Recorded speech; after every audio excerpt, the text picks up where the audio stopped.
Jason म्हणजे काय? Definition काय सांगते? जेसन म्हणजेच JavaScript object notation is a standard file format used to interchange the data. The data objects are stored and transmitted using key value pairs and array data types. In simpler terms, JSON data is the language of databases. म्हणजे Jason हा एक data format आहे जो mostly data store करण्यासाठी आणि transfer करण्यासाठी use केला जातो. Web applications, cloud computing, no SQL databases, configuration files अशा बऱ्याच ठिकाणी जेसन यूज होते. पण जेसन एवढी पॉप्युलर का आहे? त्याची प्रामुख्याने 3 कारणं आहेत. एक म्हणजे ती लाईट वेट आहे, कारण जेसन हे टेक्स्ट बेस्ड डेटा फॉर्मॅट आहे आणि टेक्स्ट डेटा हा कितीही मोठा आणि कितीही कॉम्प्लेक्स असला तरी स्टोरिंग किंवा ट्रान्सफरसाठी जास्त लोड घेत नाही, जे की जेसनला लाईट वेट बनवतं. दुसरं म्हणजे easily understandable by human and machine. हा एक त्याचा सर्वात मोठा ॲडव्हान्टेज आहे. जेसनचं स्ट्रक्चर आणि सिंटॅक्स खूपच सिंपल असल्यामुळे ते मशीन आणि माणूस दोघांनाही रीड आणि पार्स करायला खूप सोपं जातं. तिसरं आणि सर्वात महत्त्वाचं कारण म्हणजे जेसन ही प्रोग्रॅमिंग लँग्वेज ॲग्नोस्टिक आहे. म्हणजे काय तर अगेन जेसन हे टेक्स्ट बेस्ड डेटा फॉर्मॅट आहे आणि जवळपास सर्वच लँग्वेज टेक्स्ट रीड करू शकतात. त्यामुळे जेसन रीड करणं फार काही अवघड नाही. फक्त जेसनचं स्ट्रक्चर समजण्यासाठी काही कोड लिहावा लागतो, जो की बऱ्याच लँग्वेजमध्ये इनबिल्ट दिलेला असतो किंवा लायब्ररीच्या स्वरूपात प्रोव्हाइड केलेला असतो. त्यामुळे एखादी विशिष्ट टेक्नॉलॉजी किंवा लँग्वेज वापरण्याचं बंधन हे टेस्टर किंवा डेव्हलपरवरती येत नाही. आता आपण पाहूयात जेसन सिंटॅक्स म्हणजे काय. बेसिकली सिंटॅक्स म्हणजे असे काही रूल्स जे जेसन डेटा बनवताना आपल्याला फॉलो करणं मस्ट आहे. म्हणजे आपला जेसन डेटा हा व्हॅलिड म्हणून कन्सिडर केला जाईल आणि जर सिंटॅक्स चुकला असेल डेटा लिहिताना तर जेसन डेटा तो व्हॅलिड नसणारच. आणि दुसरं आणि महत्त्वाचं म्हणजे कुठलीही programming language syntactically incorrect Jason डेटाला रीड नाही करू शकणार. त्यामुळे सिंटॅक्स फॉलो करणं हे मस्ट आहे. तर ते काय नियम आहेत? जेसन स्ट्रक्चर हे कधीही स्क्वेअर ब्रॅकेट्स अँड कर्ली ब्रॅकेट्सने स्टार्ट आणि एंड होतं. म्हणजे जर आपण एखाद्या इंडिव्हिज्युअल एंटिटीचा रेकॉर्ड बनवत असू तर आपण जेसन ऑब्जेक्ट वापरणार, म्हणजेच कर्ली ब्रॅकेटने स्टार्ट करणार.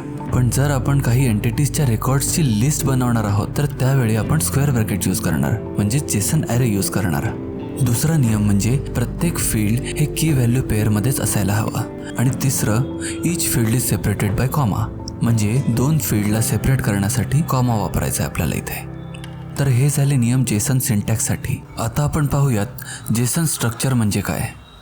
लेट्स से आपण एक कॉलेज डेटाबेस डिझाईन करतोय जो की नो एसक्यूएल डेटाबेस आहे आणि त्यामध्ये आपल्याला स्टुडंटची एंट्री ॲड करायची आहे. आणि तो डेटाबेस नो एसक्यूएल डेटाबेस असल्यामुळं ती स्टुडंटची एंट्री जेसन डेटा असणार. तर चला पाहूयात जेसन डेटा कसा बनवायचा. आपला स्टुडंट हा इंडिव्हिज्युअल ऑब्जेक्ट असल्यामुळे आपण आपल्या जेसन डेटाची सुरुवात कर्ली ब्रॅकेटने करणार आहोत, म्हणजे जेसन ऑब्जेक्टने. आणि आतमध्ये आपला सगळा डेटा की व्हॅल्यू पेअरमध्ये असेल. त्यामुळं स्टुडंट या जेसन ऑब्जेक्टमधलं पहिलं आपलं फील्ड असेल रोल नंबर, जे की नंबर आहे. त्यानंतर एज, अगेन नंबर. त्यानंतर ग्रेड, अगेन तोही एक नंबरच आहे. आणि मग हॉबीज मल्टिपल असू शकतात, त्यामुळे तो एक ॲरे बनेल. त्यानंतर येतील सब्जेक्ट्स. प्रत्येक सब्जेक्टच्या काही स्वतःच्या प्रॉपर्टीज असतील, जसं की त्या सब्जेक्टचं नाव, मार्क्स आणि तो पास आहे का नाही स्टुडंट. त्यामुळे हा सगळा डेटा आपण एका ऑब्जेक्टमध्ये कंबाईन करून प्रत्येक सब्जेक्टसाठी एक ऑब्जेक्ट असा ॲरे आपण या सब्जेक्ट्स या फील्डला देणार आहोत.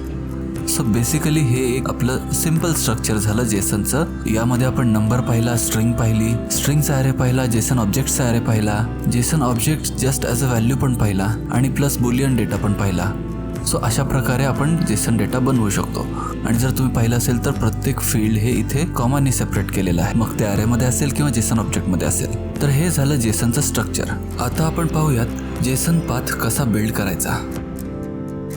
जसं HTML DOM किंवा XML मध्ये कुठलाही एलिमेंट लोकेट करण्यासाठी आपण एक्स पाथ वापरतो, त्याचप्रमाणे जेसन डेटामध्ये कुठलाही एलिमेंट लोकेट करण्यासाठी आपण जेसन पाथ वापरणार आहोत. हा जेसन पाथ बनवण्यासाठी काही ऑपरेटर्स, काही एक्सप्रेशन दिलेले आहेत, त्याचा वापर करून आपण जेसन पाथ बनवणार आहोत. यातला आपला पहिला ऑपरेटर आहे डॉलर, जो की रूट एलिमेंट रिप्रेझेंट करतो. म्हणजे एक्स पाथ जसा फॉरवर्ड स्लॅशने सुरू होतो तसा प्रत्येक जेसन पाथ हा डॉलरने सुरू होतो.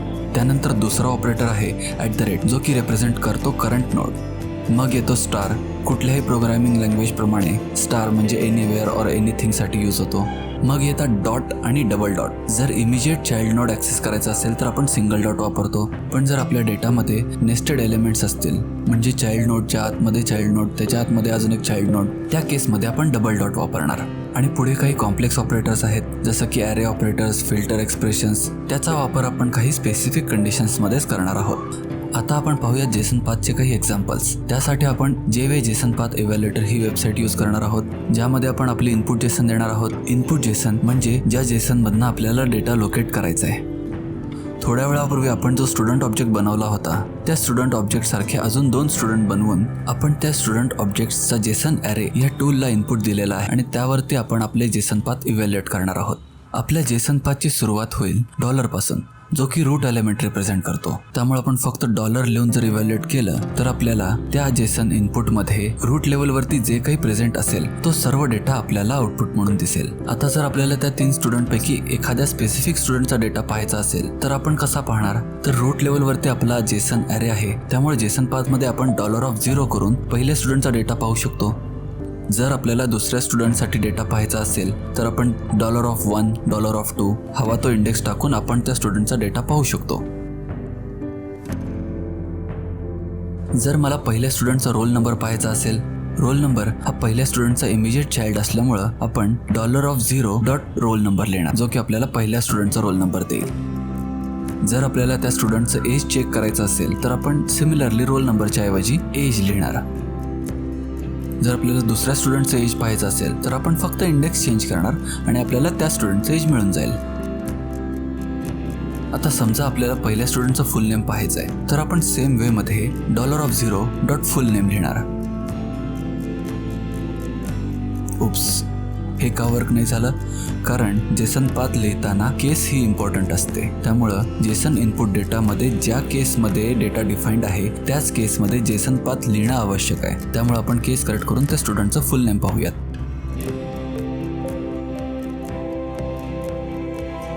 सो हे मिळालं आपल्याला त्या स्टुडंटचं फुल नेम. आता जर आपल्याला दुसऱ्या स्टुडंटचा फुल नेम पाहायचा असेल, आपण फक्त इथे इंडेक्स चेंज करणार आणि त्या रिस्पेक्टिव्ह स्टुडंटचा आपल्याला फुल नेम मिळेल.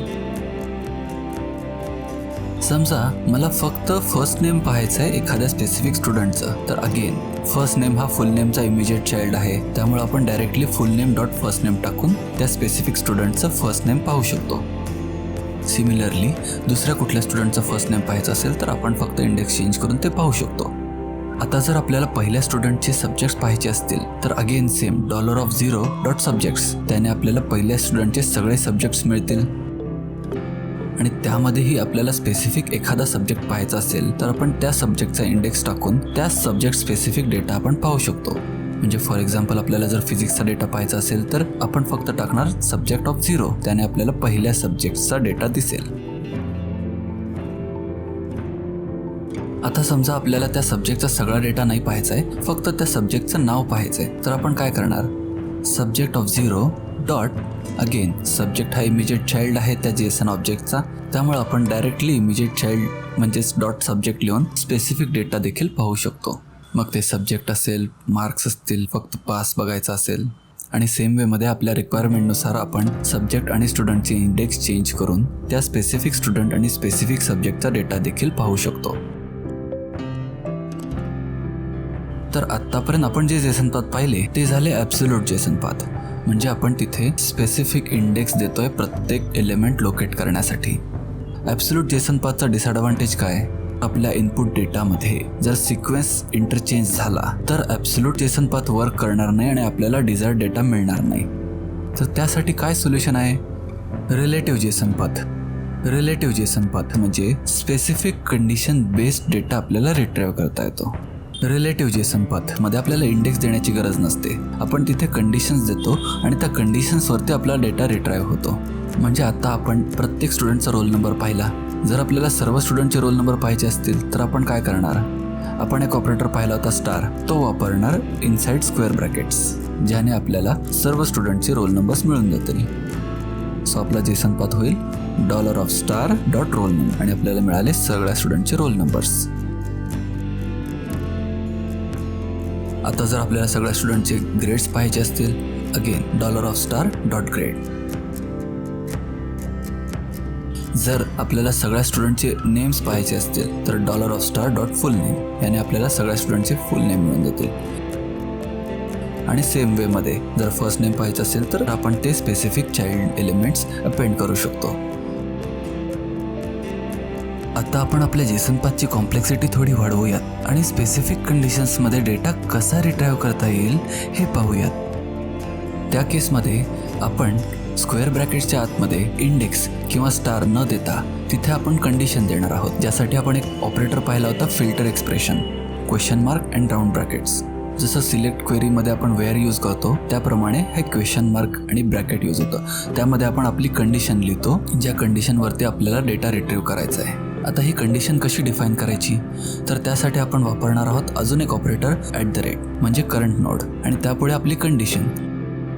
तर समजा आपल्याला इथे सर्व स्टुडंटची लिस्ट पाहिजे ज्यांना 60% जास्त मार्क आहेत. तर आपण इथे कंडिशन लिहिणार @.grade is greater than 60 आणि पुढे आहे .full name. त्यामुळे त्या सर्व स्टुडंटची नावं रिट्रीव्ह होतील ज्यांना 60पेक्षा जास्त ग्रेड्स आहेत.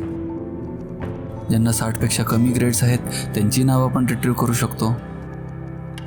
आता समजा आपल्याला एखाद्या स्पेसिफिक स्टुडंटचा रोल नंबर पाहायचा आहे, तर तो आपण या जेसन पाथमधनं कसा लिहिणार? $of एक्सप्रेशन असेल आणि काय पाहायचं आहे तर रोल नंबर पाहायचा आहे. सो .roll number आणि एक्सप्रेशनमध्ये आपली कंडिशन असेल त्या स्टुडंटचं स्पेसिफिक नाव, म्हणजेच @.fullname.firstname == जॉन. हा जेसन पाथ आपल्याला जॉनचा रोल नंबर सांगेल.